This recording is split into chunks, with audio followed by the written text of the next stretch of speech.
I thank the gentleman, my neighbor from South Carolina, Mr. Duncan. I appreciate your leadership on this issue, and I couldn't agree with you more. You know, as many of our constituents back home in North Carolina and South Carolina are entering the second half of the summer, they're preparing to take trips to the beach, maybe trips to the mountains, maybe going to visit relatives.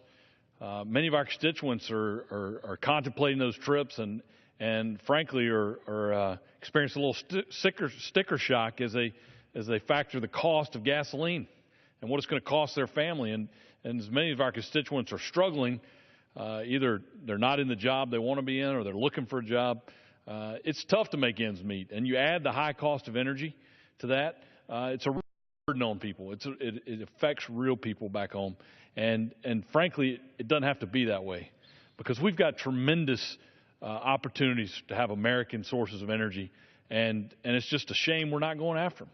Now, I agree also with my colleague. There's not a lot of things that President Obama and I agree on, but I do applaud his decision to allow us to do seismic mapping in off the shore of the Atlantic coast. And you know, we have tremendous opportunities in North Carolina, as well as Virginia and South Carolina, to find these large reserves. We know there's natural gas there. We know there's petroleum there, but we need to go find out exactly what's there. And so this is an important first step to get this seismic permitting so that we can know what kind of energy resources we have exactly.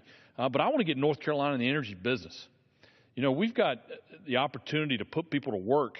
As my colleague mentioned, states like North Dakota, where they pay a $2,000 sign-in bonus at McDonald's because they can't find enough people, because everybody's got a job. And I look at North Carolina and my neighbors who are struggling to find work. Let's put people in energy jobs. Not only will it bring down the cost of energy for us at the pump, but we'll put people to work. And there's another phenomenon happening out there. We've lost a tremendous amount of manufacturing jobs in North Carolina, particularly in my district, my part of the state. But we're seeing some of those jobs start to come back. And the reason they're starting to come back is because of energy cost.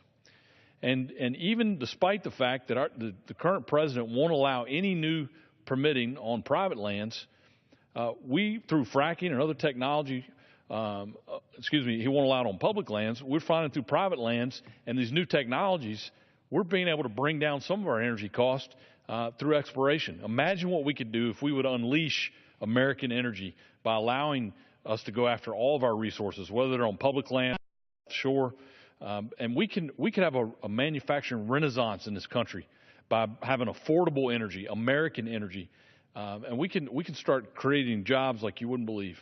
And I just, there's no reason why we're not doing that. And so I'm happy to be here tonight with my colleagues to talk about the importance of this. And I'm just ready to unleash the American energy, and I'm ready to bring those jobs back.